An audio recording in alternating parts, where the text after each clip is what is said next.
Got you. Perfect. I want to do a stock restoration on my 88. Any suggestions? Well, Uh, where are you you're more the located? restore guy. Yeah, I'll go with that. What state are you in? Because if you're up where I am, near the Rust Belt, good luck. If you're out west or down south, that's in your favor. Yeah, we just embrace rust. Yeah. Work around it. Uh, oh, there's a few more people trickling in here. How's it going, guys?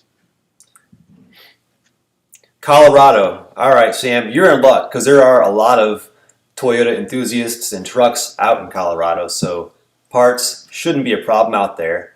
You got a solid frame, so you're already ahead of anybody I know around here.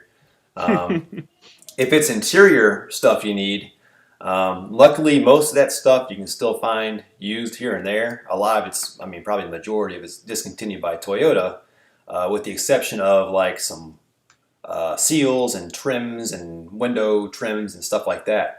But like what exactly is it that you're looking for? But yeah, you've got a solid frame, so you got a good foundation.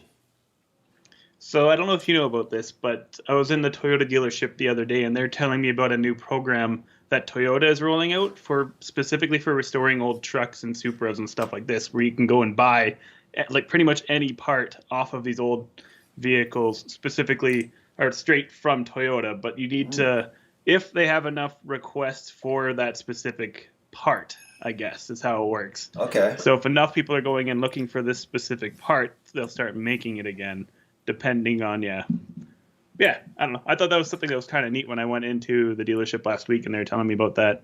But That's actually encouraging, because I always yeah, figured so they only cared if about selling new stuff. I didn't know they cared that yes, much about us. so if like dashes are really bad in the old ones and enough people go in and ask for them, they'll start making them again. That'd be awesome. But they need to have X amount of demand to actually roll out with it. But yeah, that Toyota's starting to care a bit about the restoration community. That's good. That's good.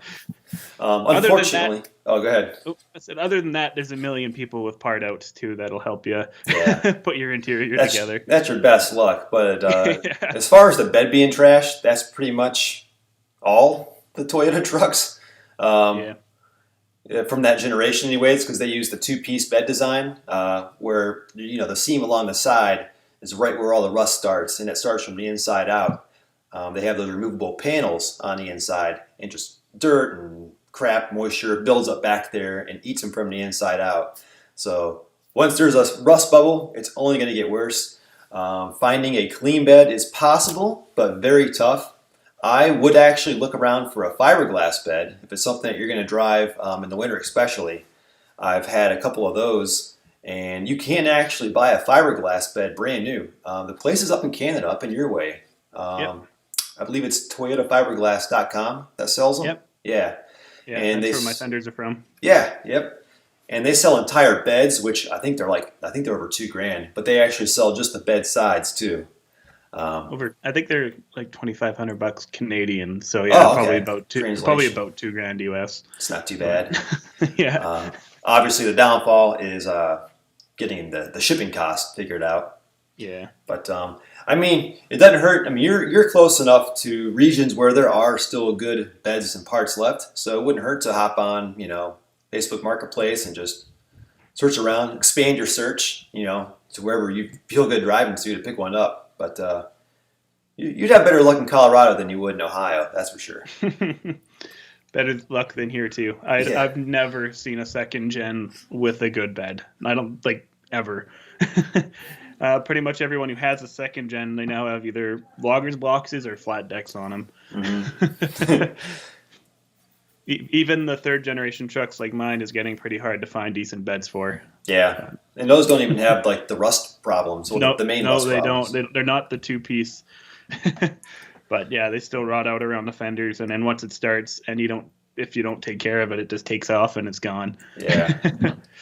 Yeah, Sam, building your own, that's a good option too, especially if you're going to do like a flatbed. If you don't want it to look OEM, I mean, flatbeds, they look pretty tough, especially for something you're going to drive off-road.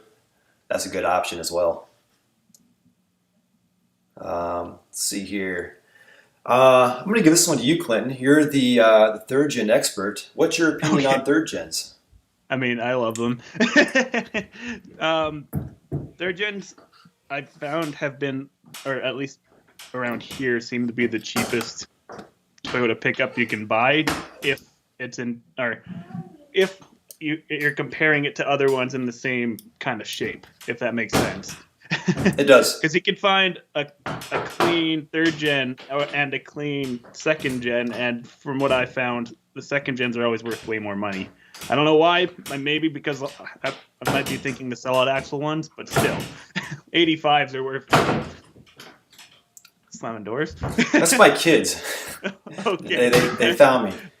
Get out of here, you guys.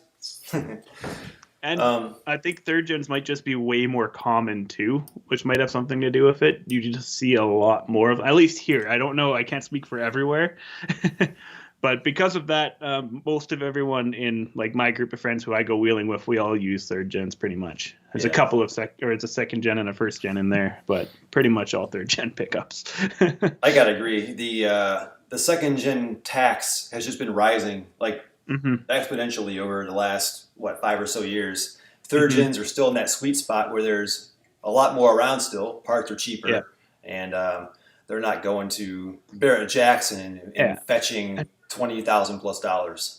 I don't know if it's the same there, but here, like third gen or Toyota pickups seem to be passing first gen Tacomas in pricing. They just, it's like people seem to be asking more for the pickups than the Tacomas now, and I don't know if that's because like 99% of the Tacomas have rotten frames, whereas a lot of the pickups are fine. But yeah, it's something I've noticed also. Yeah. Well, you guys up in Canada, when they had the frame problems with the early 2000s, late 90s, they actually replaced the frame on those trucks, didn't they? They still do. Okay. Yep. Here in the U.S., they bought the entire truck back for 1.5 times Blue Book, but you lost your truck. You didn't get the option to keep it. Yeah, no, if there's like any hole in your frame, even if it's in like a cab mount or something, if the truck is less than 15 years old, they replace the frame. That's awesome. And it comes with brand new leaf springs, brand new A-arms, and all the bushings. Like pretty much everything framed down is brand new. Yeah. Except they just bolt on the axles, drop the cab on, and it's good. Brand new brake lines, fuel lines, everything too. So you're pretty much winning the Toyota lottery if you have a rotten frame and it qualifies. But yeah. Nice. Yeah, I wish they did something like that for the older trucks because nice frames are far and few between, at least in this area and up there too, I'm sure. Yeah.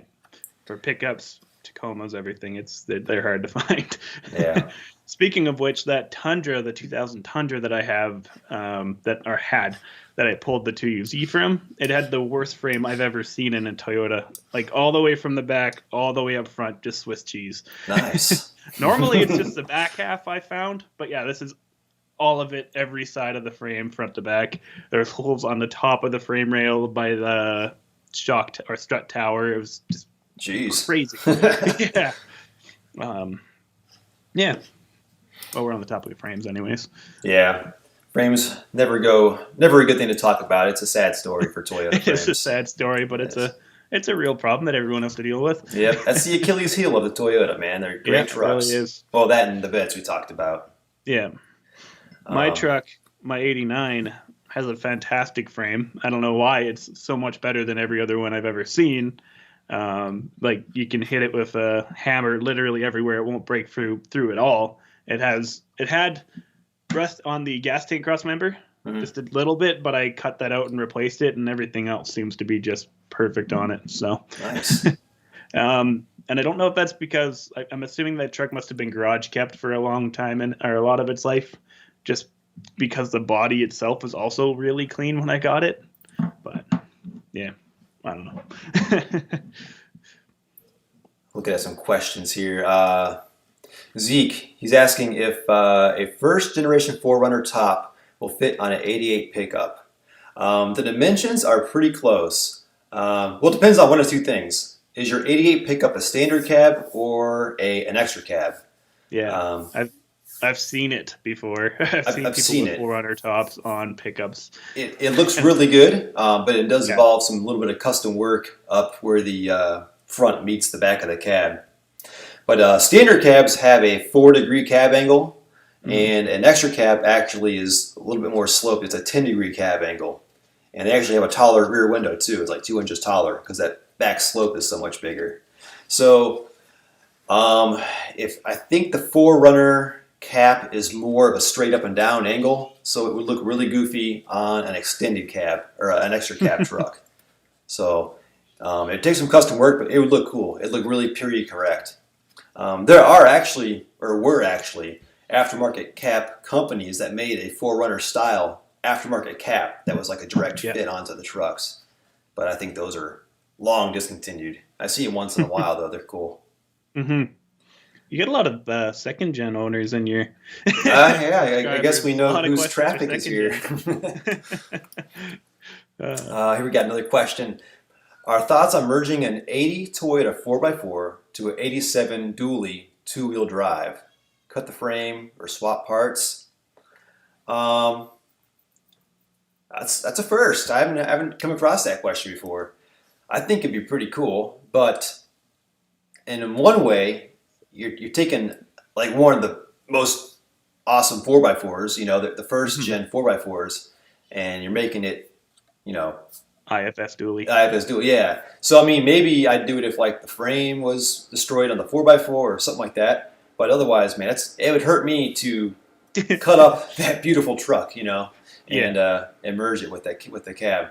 Although it could look really cool if you found a way to like find some dually fenders from some other truck and put them on like the 80 bed and make it look almost like OEM. That could look really cool. That would look cool.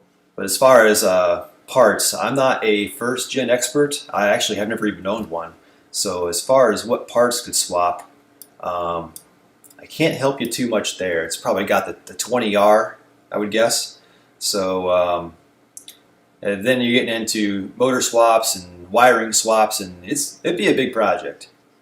I'd say unless the frame on the 4x4 was destroyed, I probably wouldn't attempt it, but that's just me. I mean, yeah, it doesn't sound worth it for what it is. Unless the frame's gone, which it might be. The two first-gen 4Runners pickups we've had, which were only parts vehicles, they were just completely rotten. Yeah. Pretty much anything. I don't know. I know one person who's got a good frame on a first-gen pickup. That's about it. No frame, great shape. Then keep the frame. Yep. 20R, nice. Also, both the first-gen 4 pickups that we had for parts vehicles, somebody already swapped 22REs in them too. So, which, from what I gather, you're not a huge fan of the 22RE, are you? You're more of a. I heard you talking some trash in a couple of your videos there. just because you guys blow them up a lot. my very first Toyota pickup was a 91. It had a 22RE. I loved it, but with the 33-inch tires, it was so gutless. And I think it must have been stock gears at that point. I was a teenager. I didn't know anything about gears or whatever. So yeah, I just bought it. It had big tires. Well, to me, 33s on a stock Toyota pickup when I was 16, 17 years old was big tires. Yeah. Very different now. But yeah, I found on the highway it could not go the speed limit, like downhill. Yeah, they are gutless. I'll give you that. It was perfect. Like, okay, so I didn't have to do anything for maintenance on this truck except for I had to do a wheel bearing once. In the 2 years I owned it. And then I owned several GMs after that. I sold it and had all three of them have major engine issues. Like shortly after buying each and every one of them. And then I was like, okay, I'm totally done with domestics. I am going back to Toyota, and just haven't looked back since. But yeah, that 22RE is awesome. The 85 that my brother's truck had, that 22RE was awesome until he didn't put oil in it, or ran it out of oil. and then he put syrup in it. Right? Or you guys put the syrup in that one? No, then we swapped that motor for a 22R, and then we took the intake and the RE stuff over and moved it onto the 22R head, and then it was a 22RE. Okay. Ran that engine for a week. It started knocking. And this wasn't no fault to us. It was just a bad used motor. Because it ran perfect for that week until it didn't. And then since it was knocking, we decided to put maple syrup in it and give it a good send off. Well, I can understand your frustration after a week of. There's nothing worth like swapping a motor in and having it knock in a week. Having it last a week. That and sucks. then my brother who owned the 85 was like, "Hey, I'm done with 22REs. They're gutless, and I want something like the 3.4, which is what we put in it, just because he wanted it to be smooth and reliable, and because 3.4s they're just great motors." Yeah. Yeah. People say the same about the 22RE, but yeah, they say they take a beating, but I've always avoided the 3-liter V6 just because they're just like the worst, But then now I've seen how, from your videos, how simple it is to swap that out for a 3.4, and I would not have a problem buying a V6 now. I'm in no way convinced the 3-liter is worse than the 22RE. No. Well, we've blown up one 3-liter. Okay. Ever, and like 3 or 4 22REs on my channel. There you go. And all the 3-liters are about 500,000 kilometers too. So I don't know. I can't say any one is better than the other. They're both motors that are 30 plus years old. Nothing is great. Yeah. Well, isn't it like the EGR crossover? If you do something like that on the 3-liter, it helps the engine live tremendously. I've heard. Okay. But as I said, my motor was at 450,000 kilometers when I did the 3.4 swap on original motor. Never had any head gasket issues. Never had any issues. My 3-liter was a perfectly healthy motor when I ditched it. Corey's, I think, was 425 when he did blow his head gasket, but still, 425,000 kilometers is plenty to a head gasket. Yeah. I mean, yeah, so I don't. I'm not convinced either way. Just from my personal experience with them, they both have issues. Go 3.4 or 2RZ or 3RZ or 2UZ. There you go. Let's see, I'm reading down some questions here. Let's see, Hearsay Henderson also has an 85 extra cab 4x4. That's what I like to hear. That's my truck right there. You're in Louisiana, so at least you don't have rust issues like most of the people do. Let's see. What we got? Catching up here. Yeah, I agree. 78 to 85 are all going to go up in value, and even all the way up to 88 for the trucks, 89 for the 4Runners. But you watch, the third gens, they're going to be next. They're coming on 20 plus years old, and that's going to be the next thing that goes up. So really, if you're doing it for the investment, go buy some 2nd gen 4Runners and 3rd gen pickups, some nice ones, and just sit on those for about 5 years, and I bet you'll see a return on it. 20 plus, isn't it 30? Yeah, I guess you're right. Yeah. my 89, yeah, 30, 31. Math. Let's see what else we got 21, here. it's 32.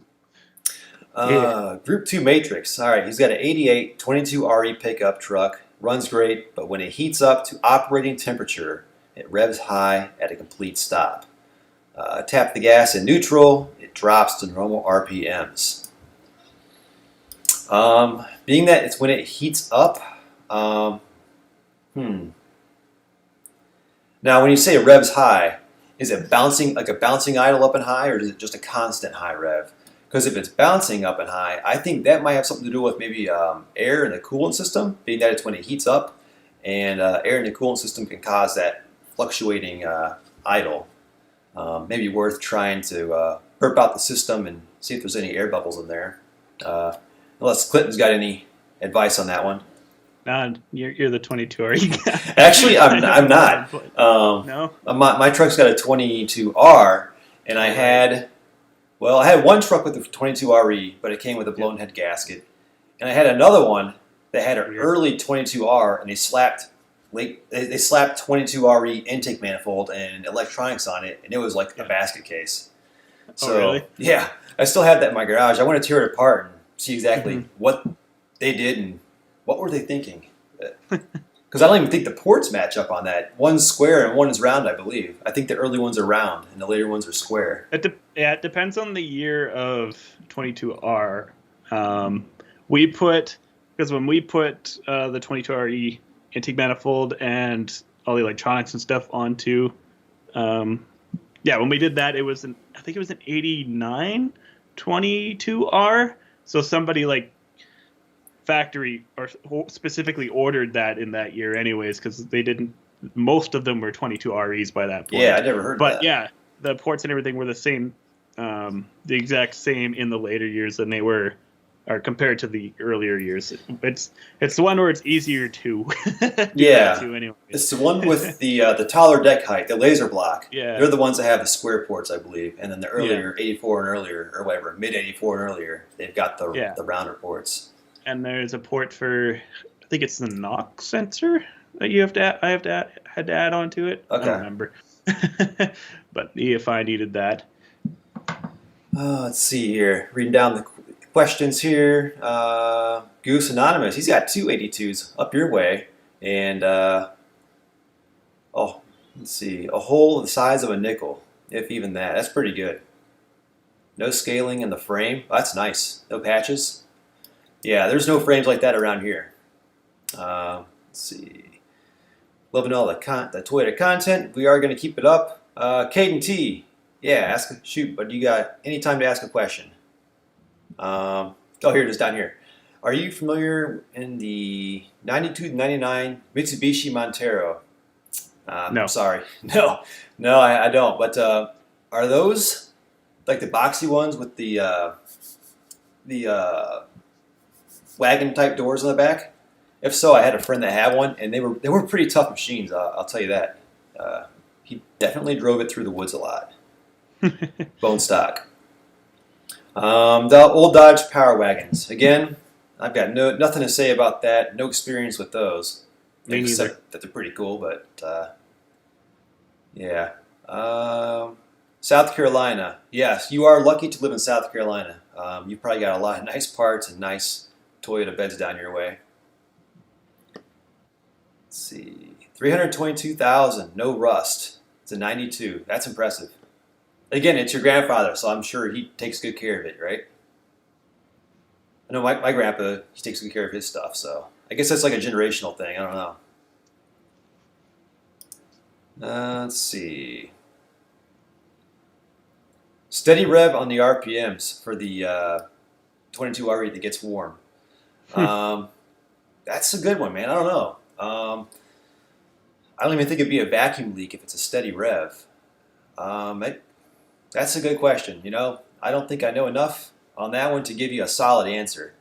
So sorry about that, but if I think of something, I'll let you know. Let's see. You got a lot of fans talking about the 22RE, but no one's had any questions on the 3.0 V6 yet. Weird. Yeah. I mean, it's a lot of earlier Toyota fans here. And what did the 3-liter come out? 88. Yeah. No, actually, was 80. Was it 7 or 8? I think it was 87. I thought it was 8, but I couldn't be mistaken. Maybe it was. Yeah. It could also be different in Canada. Oh, you're right, because they had the turbo, and then the Yeah. V6 replaced the turbo. Yep. Yeah. Okay, here we go. Here's a lift question. 85 4Runner with OME 2-inch lift. Could you change over to a high steer with that low of a lift? I was going to say, yeah, everywhere you see require at least a 3-inch lift, and I would say don't do it because you're going to hit your, I think you hit the bottom of the oil pan if you're not high enough up. So, yeah, you're going to need more of a lift. I got a 4-inch lift when I did my high steer conversion, and if I was more than an inch lower, I might be kind of nervous that when I am doing, flexing it out and articulating, that it might contact the oil pan. So I've got my steering box clocked and moved for that specific reason. I'm running Trail Gears 3-inch leaf bearings, but I've removed 2 of the leaves. And not only that, if you look at my SAS, my hanger is notched right up under the body mount on the very front. So it's like 2 inches higher than what people normally do, Okay. just to keep my truck lower. So really, there's not much room in there. But yes, you can run high steer if you move your steering box to work with it. I also run a flat Pitman arm to keep everything tight. But Yeah, actually, did you yeah, say you had a 80? Is that an 85 Forerunner? Where is that? Yeah, if you've got an 85 Forerunner, you have the push pull type steering. yeah, you Um, need a box anyways. yeah, you need an IFS box anyway, so you could. That's a good opportunity to push it up toward the fire, or not the firewall, toward the The front rad support. Yeah, as far as you can. I mean, you might want to get like within a quarter inch, and then weld it to the bracket to your frame there, and that'll give you some extra room. Some And people even cut out the rad support and push it in. there you go. Yeah. I've seen that before too. But whatever you got to do to make it work, it's possible. Anything is possible. Yeah. Yeah. Yep. And then, then like you said, once you get in there and you kind of see what you're working with, then you can decide on the angle of your arm, whether it be flat or angled or whichever one. I like the flat. It looks nice and tidy in there Yeah. because it's got like this much clearance under the frame rail. It's just Nice. perfectly fits underneath it, tucked out of the way. Okay. Here's a question about we get an 82 dually, a very rotted out bed, and you can't find any boxes in Canada, of course. So, do we know any box that would fit halfway decent on a short box? Um, Where are all these dualies coming from? I know, right? Especially all these first gen Yeah. trucks up there in Canada. So, I know I'm trying to think what it is here. The 84 to 88 and the 89 to 95 beds are the same dimensions. The previous generation, 83 and earlier, they're a little bit smaller, so I don't think you could easily swap a later bed onto it without, maybe relocating some mounts or anything like that. Even then, the second gen bed would look really goofy on a first gen truck because the fenders are squared off. You might want to look around though. Maybe, I don't know if there's any Ford Rangers up there in Canada. They've got a bed that might work, and it has the rounded arch, kind of the same. Maybe even like you got a dually though. Yeah, That's the tricky one. I guess that's right. I was gonna say the Ranger Splash. Did you guys have those up there with the step side beds on them? It'd be like early '90s or something like that. They had like these crazy graphics Step on side? them. Yeah, they had a short step side bed on them, and I've seen those on Toyota trucks before, and they look really good. Yeah, I don't know, but then everyone's gonna think you're driving a Ranger from the back. That's true. Yeah. Uh, No, that's the sad thing about these trucks is that the beds are they're drying up, man. They're far and few between. I think Lager's boxes look great, though. I think they're a great alternative to a bed if you want to have bedside still. Yeah, But it looked cool on dually too. yep, going really too, yeah. Yeah. But yeah, So let's see what else we got here. All right, we are caught up on questions. perfect. Oh wait, one more. Mitsubishi Montero again. The frames are built the same way as the Forerunners. Okay, so they're a fully boxed frame. I wonder if they have the same rust issues as the trucks do. His has a crack on the frame on both sides above the rear axles. All right. I think that answers your question. Yep. We feel your pain. Yeah. Do I have any 84 to 88 parts? I should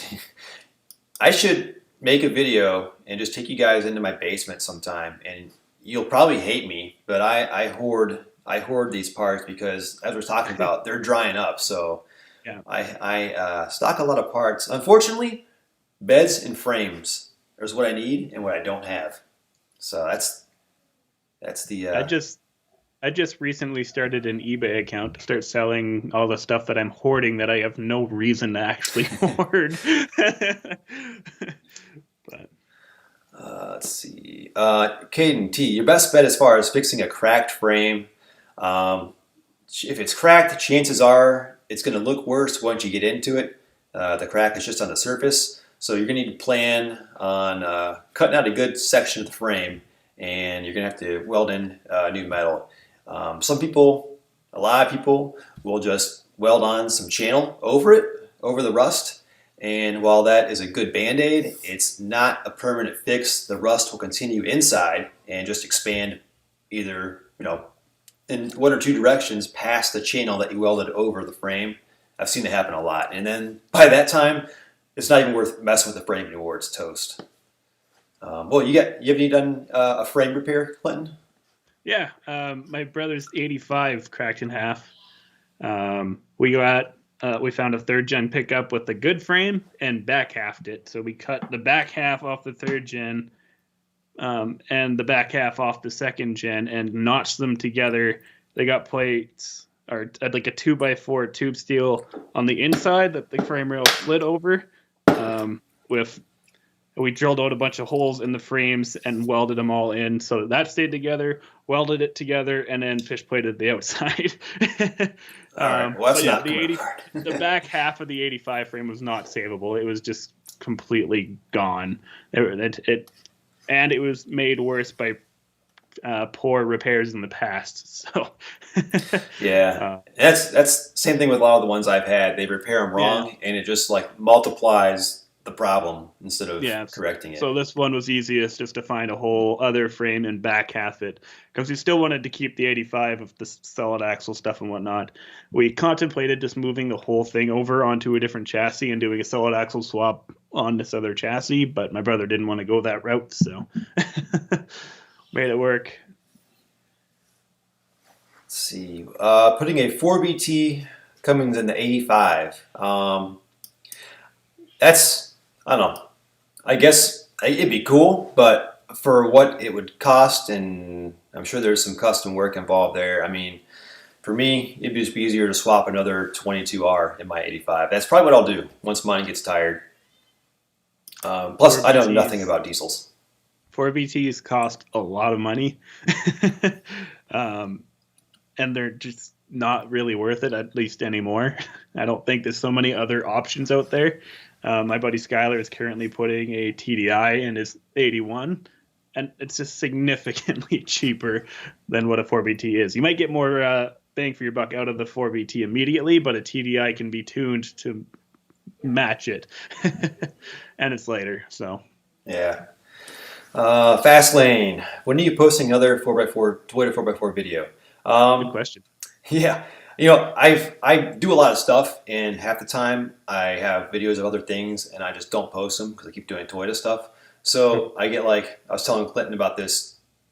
The start of the year, January, is like a very tough month for anyone trying to even be part-time on YouTube. So the revenue is about half. So a lot of times I'll just post videos that I just have not had a chance to post yet for the first month. But like putting reverse in your Sea-Doo. I mix in a little bit of Toyota here and there. But the other issue is well, I can't say this because you're in Canada working in the snow, but it's cold right now. And oh. All right, let's hear it. That sucks. I was working outside today at my buddy's house when you called me, and I could barely use my fingers to answer my phone. All right. That's hilarious. So yeah, no, I do have some stuff on the horizon though. I'm going to restore that door panel from a previous video, and I bought some vinyl, and I'm going to try and restore a dash pad. That's going to be my my next big projects. So there's that on the horizon. But as far as any big wrenching goes, nothing's anytime soon until it gets warmer. Maybe I'll do a cold start video on my my 87 with the one with the broken frame. It's been about since July, I think, July or August since I started it up. So it's due for a start. Yeah, mine hasn't started in 2 months now too. Yeah. Let's see. But no, the Toyota videos, they're always going to come, but I do mix in other stuff here and there because I get my hands in everything. So yeah. Let's see. What's one thing you have changed? Like upgrade engine, brakes, axles. You know what? I am actually a better heater. Okay. Well, I'm going to leave this one to you, Clinton, seeing as you are a professional But I ran the solid axles all the way up to 95. Yeah. That's what they should have done in the earlier Toyotas. But you know what? That also is for such a niche market, like guys like me. Yeah, That that's not true. everyone wants it. Well, no, it was only North So America that got the IFS, so I know it is. they thought they knew us well, and we're not happy about it. Well, So now we're not happy about it, but I think it worked for at the Toyota time, back yeah. then. Well, Yeah. yeah, because you had Nissan and what the S10; those were all IFS. The Ranger Yeah, they were all IFS. They figured that's what the American crowd wanted, and they're probably right. at the time, yeah. At the time, yeah. Let's see, KMT. Yeah, if you want to send me pictures, let's see. Let me type. I'll just type in my email here.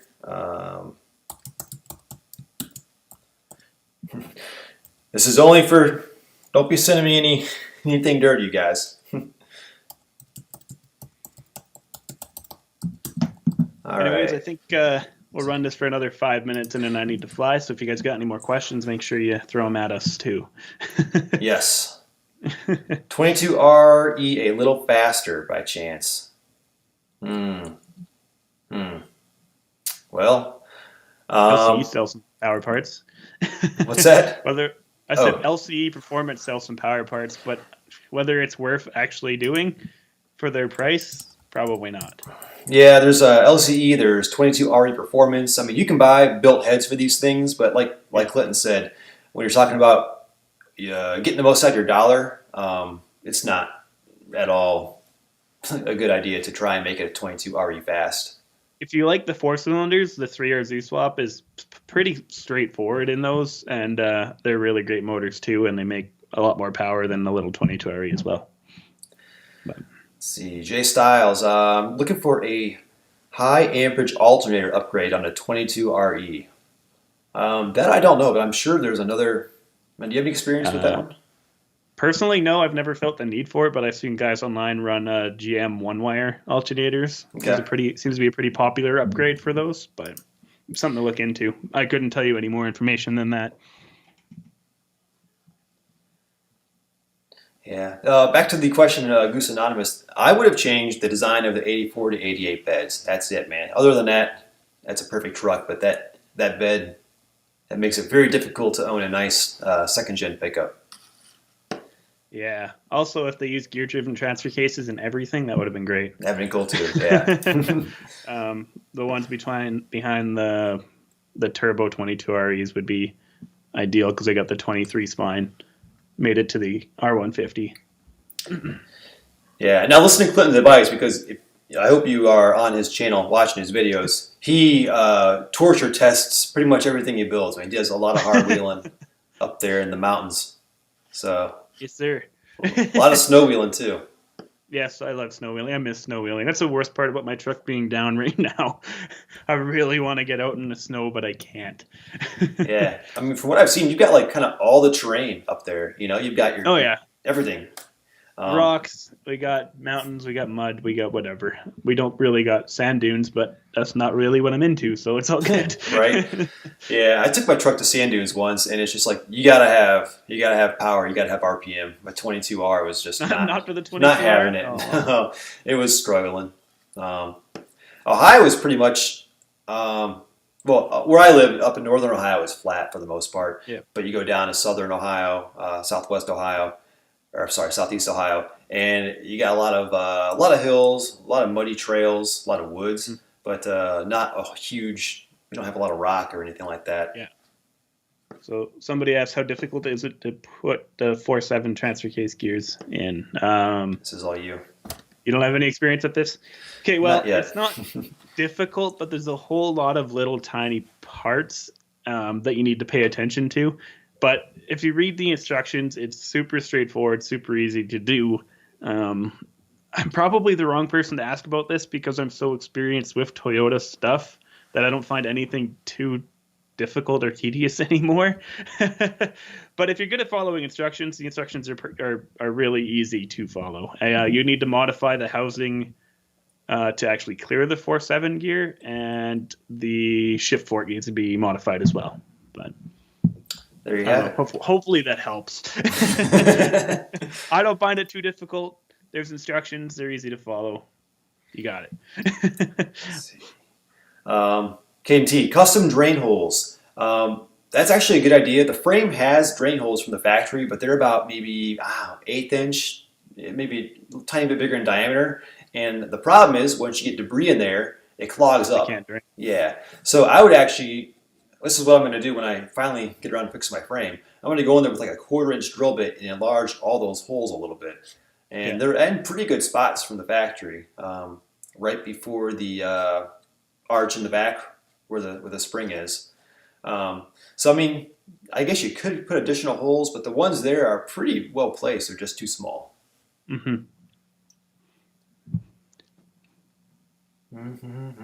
Oh, here we go.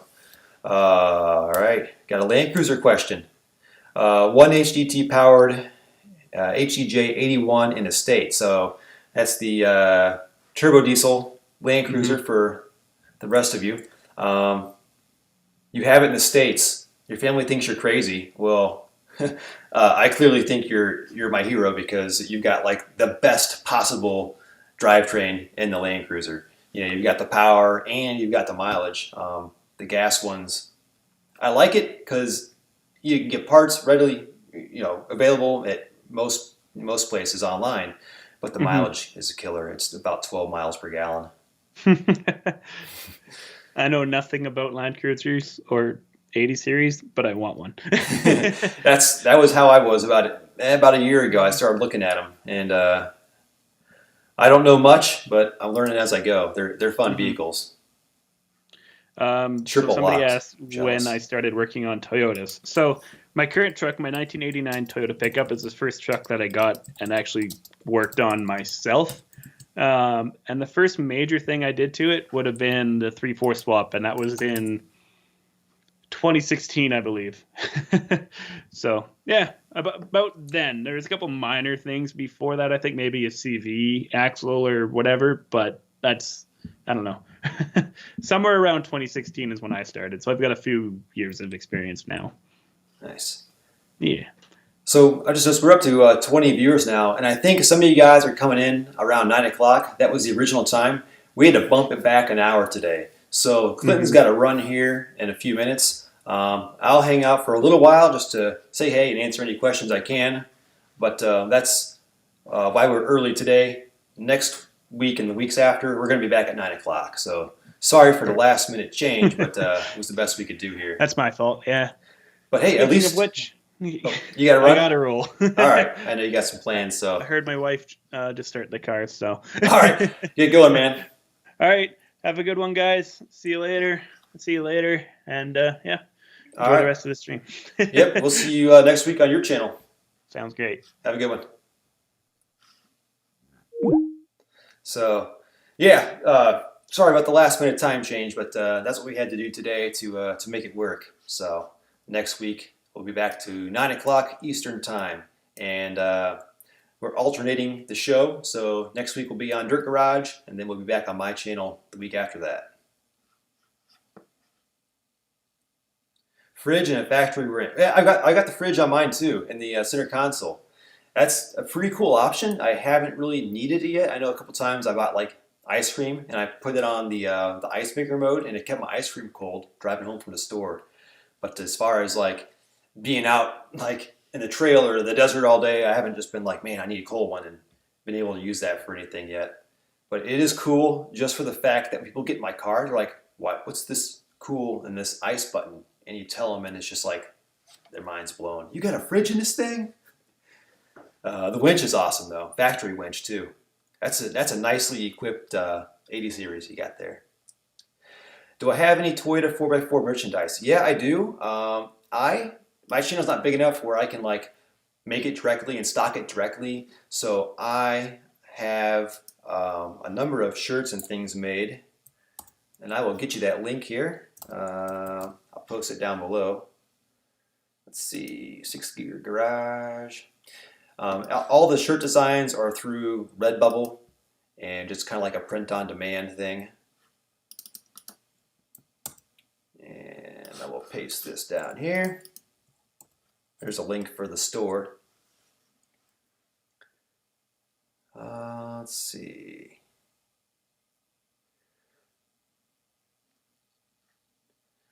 Yep, no problem, man. Thanks for anyone who buys merchandise. I know it's not like, you know, I don't make much on it, but every little bit helps because I feel bad just taking like Patreon donations and stuff like that. I know I'm not talking down on any channel who does that, but it's kind of like just you guys watching and sitting through an ad here or there or buying a shirt is just like awesome to me, you know? That just means a lot.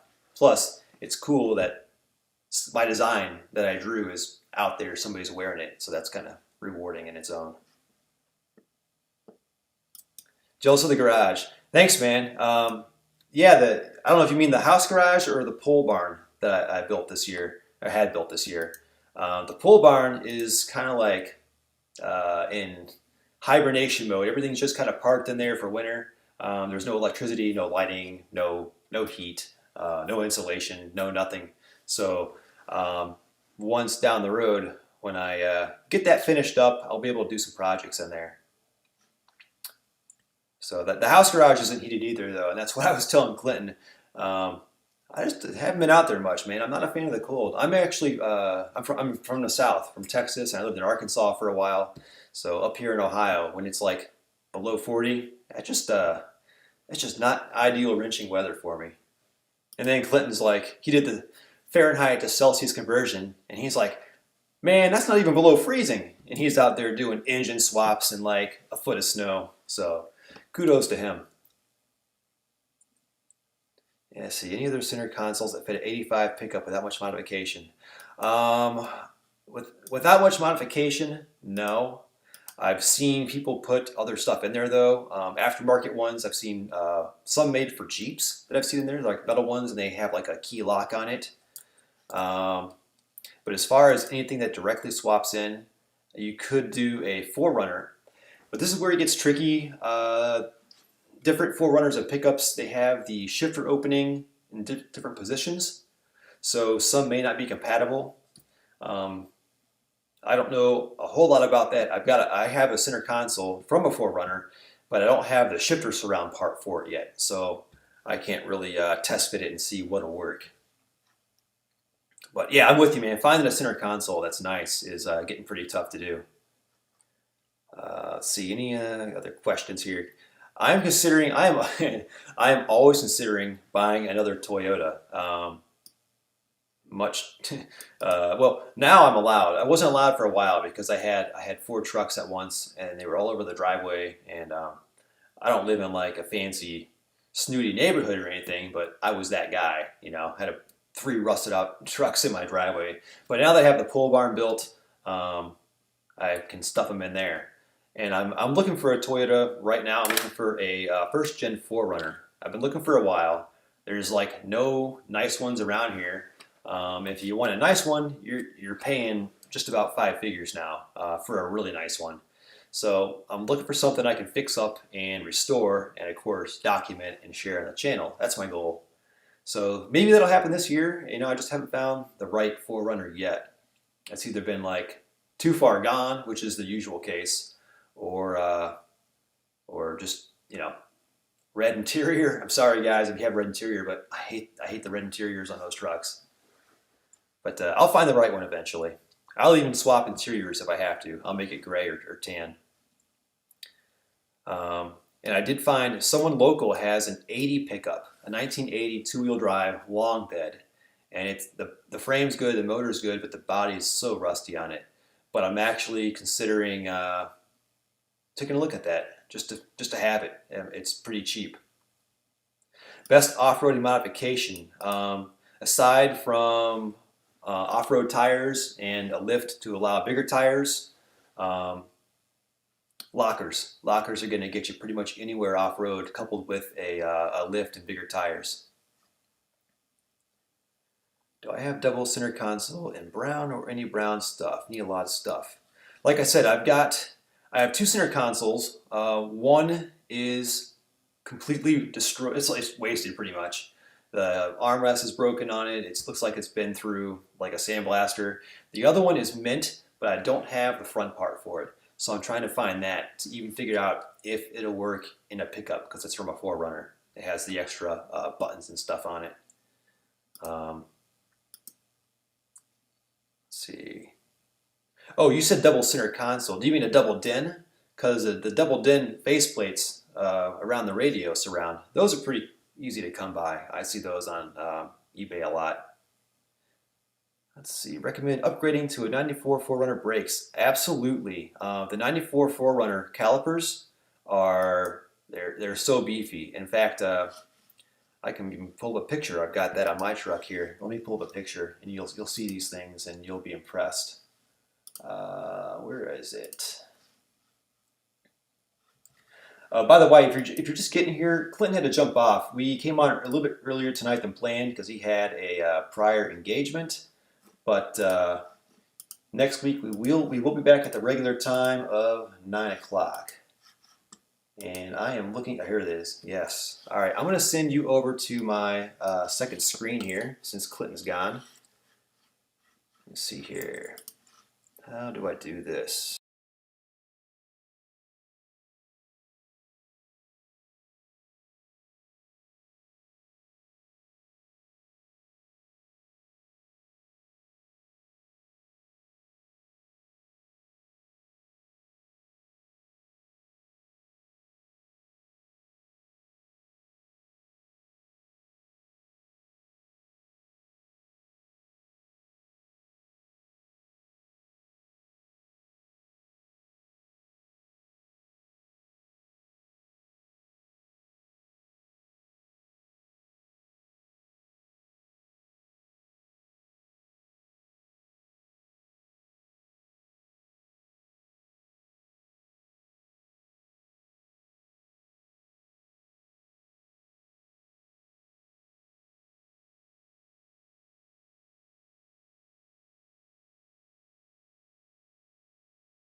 So hope that made sense. Yeah, sorry, Specs. A little bit late this week, but we'll be back. We'll be back at the regular time next week here. Okay, looks like I might have had no audio when I switched over to show the picture of my brakes. So I apologize for that. We're learning the ins and outs of this here. I should be back now. Let me know if I'm not. Fastlane. No, I'm not going to sell the center console. It's a keeper. Okay, yeah, that's what it was.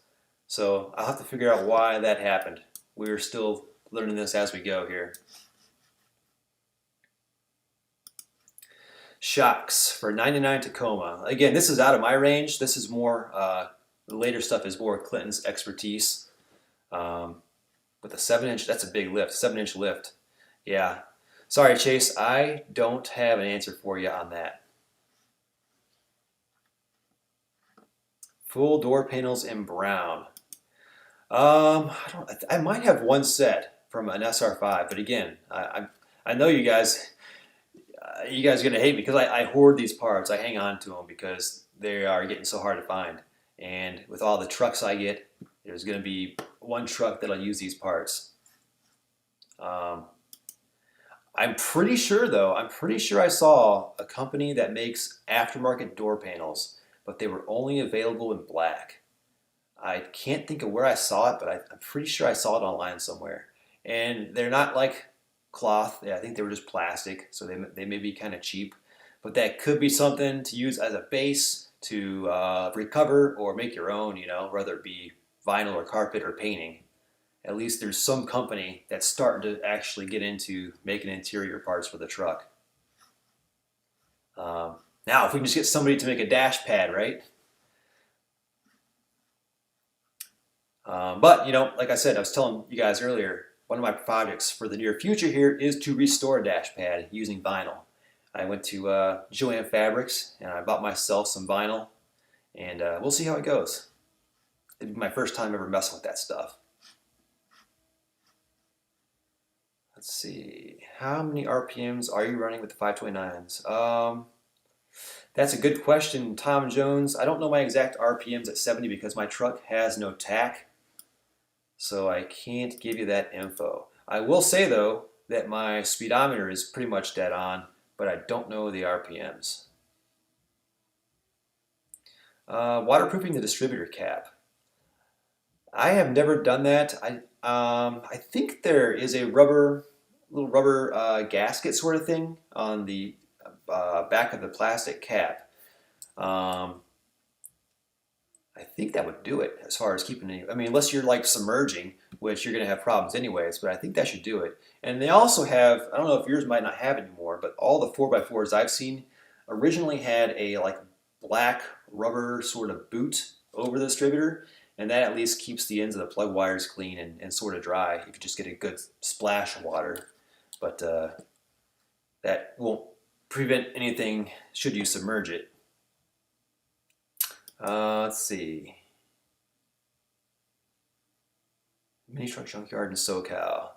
Yeah, see, that's what I'm saying. You guys out there in California, West Coast, even like up by Oregon, Washington State, that is a gold mine for Toyota parts. You're at the advantage. If you're up here, Ohio, East Coast, they're pretty thin. SR5 clusters. I do. I have some, and I don't know if they're any good. I pulled them all, and I did try putting them into my red 4x4 87, which had a cluster with a tack in it, and they were very. Some parts of them didn't work. Like on some, the oil pressure wouldn't work. On some, the tack wouldn't work. So there's going to be. I'm going to have to figure out the pinning of the wiring harness and probably figure out what's what in order to make these work in another truck. I don't know what all of them were from though. If they were from a V6 or a 4-cylinder. One I think was from a turbo truck, so I imagine that's different. The goal was to put one into my 85. Add the different oil sending unit. Otherwise, you'll blow out the oil sending gauge. The resistor inside will blow. So you gotta change that first, and then you just run a wire for the tack, and that comes from over by the igniter. There's actually a plug right there, and then it's pretty much ready to go in. But apparently, there's going to be different wiring depending on the year, so you may have to pull some pins and swap some wires around. Let's see. Made my own dash pad. Nice. I like to see that actually. See the dash pad.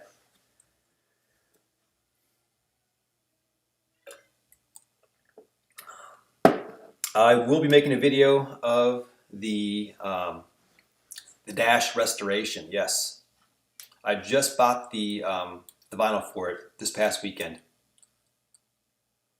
ARB air lockers. I am happy with mine. I've got one on the rear of my truck. It's never given me any problems. It's great for something you're going to daily drive.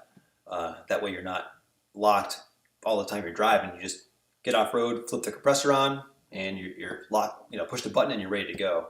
And then same thing when you get back onto dry pavement. Yeah, I've got the ARB in the rear, and in the front I've got an Aussie locker, which is a full-time locker, which is a good setup on a budget because you're not really in four-wheel drive with those hubs locked unless you're off-road. So that's kind of what makes my truck still very drivable on-road, yet capable in the mud. Caribou cup holder, yes. Yeah, what's his Instagram handle? Caribou Yoda, I believe. Yeah, if you guys need cup holders, check out Caribou Yoda. I'm going to make sure that's him. And he custom makes these, and they replace the ashtray, and they're made out of metal, really heavy duty, really nice. Let's see, I'll give him a plug here. See if I can find him. Where is he?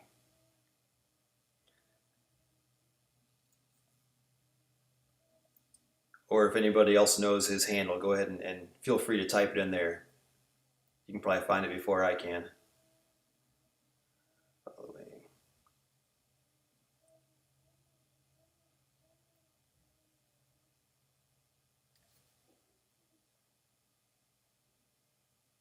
Yeah, it's Caribou, CARIBOU _ Yoda. I'll just type it right here. CARIBOU you, Caribou Yoda on Instagram. Yeah, he makes a really, really nice cup holder. Yeah, I saw that. He started making that double one. Yeah. I Hate Mud is excellent. That's I've been on there for a long time. When I first bought my truck, and then since I bought my Land Cruiser, they've got a huge Land Cruiser community on there too. So I've been spending a lot of time on there, learning a whole lot.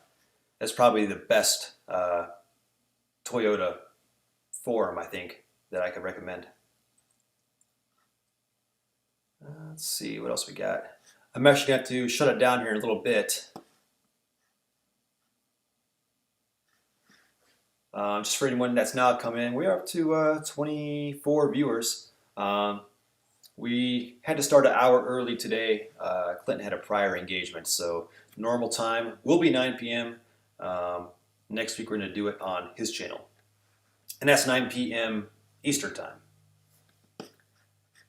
But and we'll probably go from 9 to 9:30 on a normal day. I'm just kind of carrying us out kind of late since some people probably did think that we were still going at 9 o'clock. Unfortunately, I didn't get the time change until earlier today. Let's see, that's about it. Any last questions before I wrap this up? Just want to thank you guys for stopping in on the first successful show. Now that we got the microphones kind of worked out. Yeah, thanks. And like I said before, I work on a lot of stuff. The Toyota stuff is my favorite. But if there's pretty much anything I do, if it's something that I know can help other people, I'll document it and share it. I think I uploaded adding reverse to a jet ski last week. So people out there are going to want to know that stuff. So I'm glad to share it. But I'm always going to have mostly Toyota content, especially now that I sold my Acura. So that's kind of out of the picture. Now I've got the Land Cruiser, the 85 Toyota, and I've got my 87 with the broken in half frame. Those are my three vehicles right now. Oh, and the Mustang, which, I don't do much on that because nobody watches the Mustang videos. I guess there's just enough out there. I don't know. So it just kind of sits in the corner and doesn't get attention. I have an account where I sell some stuff. An account where I sell parts. Yeah, I've got a eBay store. I can put that link up too. But when are you doing the axle rebuild on your 85? I'm thinking maybe this summer. It's not that bad yet. It's slowly leaking. And after doing it on my Land Cruiser, it's going to be pretty easy to do. I'm not even going to have to replace the burr fields. They're not clicking or anything. So it should be a pretty fast job. Let's see. But if you're looking on how to do it, I do have a video on a front knuckle rebuild and burr field replacement on my 80 series Land Cruiser. And that's going to be pretty much the same as a Toyota pickup, with the exception of, I'm trying to think what's different. The steering is different. The stock steering on 85 is a little bit different. And it's going to be the push-pull steering. And that's the biggest difference. I don't even have ABS on my Land Cruiser, so that'll be the same. Oh, here we go. 85 extra cab. Windows are coming off the bottom track when I roll it down. Any suggestions? Okay, if you take apart the door, I've got a few different door videos. One I think I just posted a couple weeks back. If you take apart the door, that the bottom of the glass window it's glued into this metal sort of brace, and that has two bolts that attach to the regulator. So depending on where your window is slipping out, it may just be that adhesive between the glass and the metal bracket has just degraded over time. I know a lot of the windows that I've seen, it's like a black sealant. It just gets dry and brittle and cracks. So it may just be that you need to clean that out and put some new sealant in. And for the sealant, you probably use like a urethane, like a window well type thing that they use to install windshields on older cars. That's my best guess. I mean, you might want to research, but that's what comes to mind, just because it's this black, dry as hard as a rock stuff.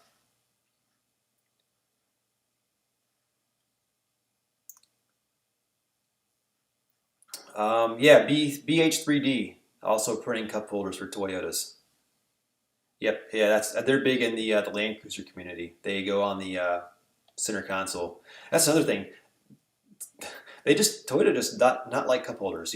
They'll give you like awesome drivetrain, awesome axles, bulletproof motors, but they don't give you cup holders. And the Land Cruiser is the exact same way. There is one cup holder, but it's square and it's very shallow, so anything that you put in it just falls over.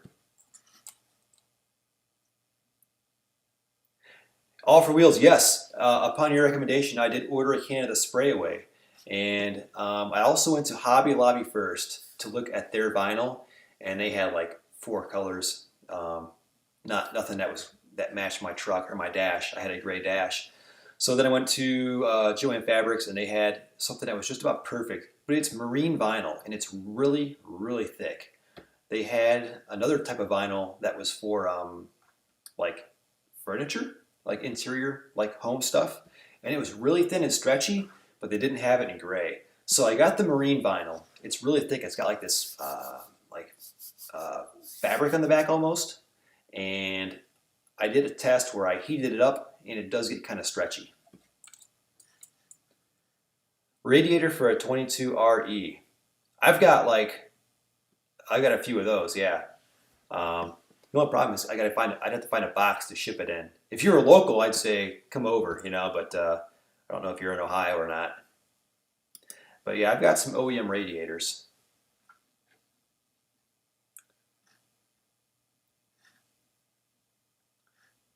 All right, just catching up my questions here. I think I got everybody. If I missed anybody, I'm sorry. Trying to make sure I get everybody's questions answered. This is actually a good turnout.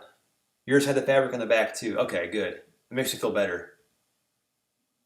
Fastly, you're in California. All right, it's going to be probably expensive to ship a radiator out that way. The radiator, I just have them stacked up in my garage. Actually, I don't have them for sale anywhere. They're the original. What are they? Bronze radiators. So they're the old Toyota ones. Some of them are like kind of crappy. The fins are starting to fall off, but there's probably 1 or 2 decent ones out there. That's what I was going to say. If you were local, just come over and give me a 6-pack of beer and take one. But yeah, I had to find a nice heavy-duty box to ship that. Yeah, it's something really heavy-duty. Might even be copper. I don't know, but it's something. I know if you scrape off the black paint, it's like a gold color underneath. So that makes me think it's like copper or brass or something. I don't know. Something old school, not like the aluminum stuff that you get nowadays. And an interesting point about that is that's why it's so important to use the proper coolant in these engines instead of just don't ever use just straight water, because you got your copper or brass, whatever it is, your radiator, you got your iron block and your aluminum head. So it's very important to use the correct Toyota coolant, otherwise you'll get corrosion buildup inside. You run a 3-score on your red truck, don't you? Oh, 3-core, sorry. On my red truck, that has actually an aftermarket radiator. It's just a stock replacement. Mine broke and I just had to run to, I think it was AutoZone, and just buy what they had in stock. So nothing fancy. Nothing fancy, and it's not really needed. It doesn't run hot. Yeah, the Toyota red coolant, that's what I always recommend, especially if it's listed somewhere on the vehicle on the engine. I know a lot of the newer stuff they do. On my truck, I'll run the green coolant, but on my Land Cruiser, I definitely run the red coolant especially because those cooling systems are very complex. You've got the whole separate rear heater and the rear lines going to that, and all those metal lines are a nightmare to replace behind that straight 6 engine. HD Joe, you know what I'm talking about. Oh, no, you got the diesel. I don't know how bad the diesels are, but I know the gas engines are a pain. They got this tiny, it's about maybe a 2-inch rubber coolant hose going from the firewall to the engine, and there's no way to get to it that's easy unless you have like the head pulled off the engine. It's called the pesky heater hose. That's what they call it in the Land Cruiser community. So I don't mess around with coolant when it comes to the Land Cruiser. I buy the good stuff.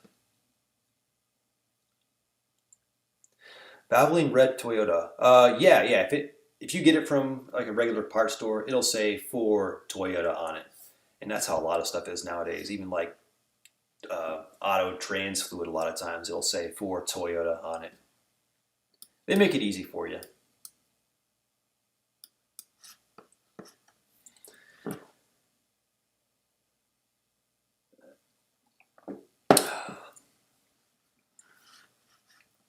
All right, well, we're approaching 9:23 here. If you're just coming on, we had to switch it to an hour early today because Clinton had a prior engagement. So he jumped off at 9. We started a little after 8 o'clock. We'll be back to the regular 9 o'clock Eastern Standard Time for the next show next Tuesday, and that will be on Dirt Garage. So if you aren't subscribed to Dirt Garage, which you should be, subscribe and look out for the next show, the next live stream on his channel. And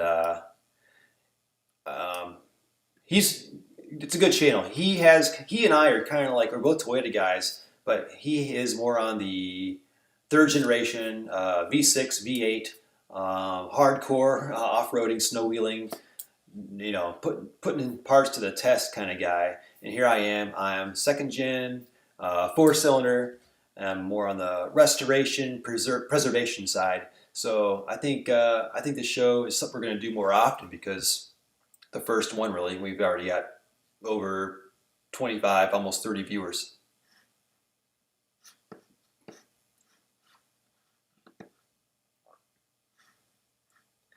All right, well, I'm going to go ahead and we'll save this. I have it available on my channel if anybody wants to go back and go over anything we talked about, but we should have got all the questions answered. Let's see. Okay, when do you think you are posting another Toyota video? Tomorrow. Actually, I've got one lined up for Thursday. I try and post on Thursdays, do once a week. And this one's going to be the story of how I got my restoration done on my 85 for free. It's a bit of a story, not really technical, but it does go over kind of like what I used to do, and I talk about some previous SEMA vehicles that I worked on through my old job, and then how that led to me getting the full free restoration. It literally didn't cost me a dime. And I was actually paid salary to work on my own truck. It was like a dream come true. So I'll post that story up on Thursday. A little bit different of a video than normal, but I at least want to be able to entertain you guys with something until I get the next Toyota tech video out.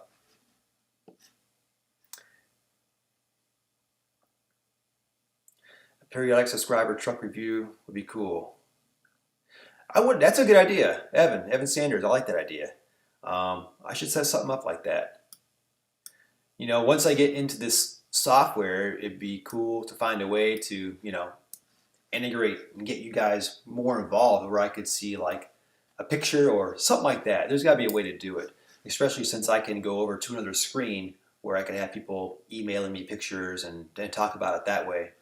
Although when I did jump over to my other screen with my brake picture on it, my voice cut out. So we got a little bit of technical things to figure out yet, but we'll get there. This show's only going to get better and better. So I appreciate you guys for coming in and sticking around, especially after that first week, which was a total disaster where Clinton's mic wasn't coming through. So it's always good to see you guys supporting our channels and watching what we do. So that's it. I'm going to sign off.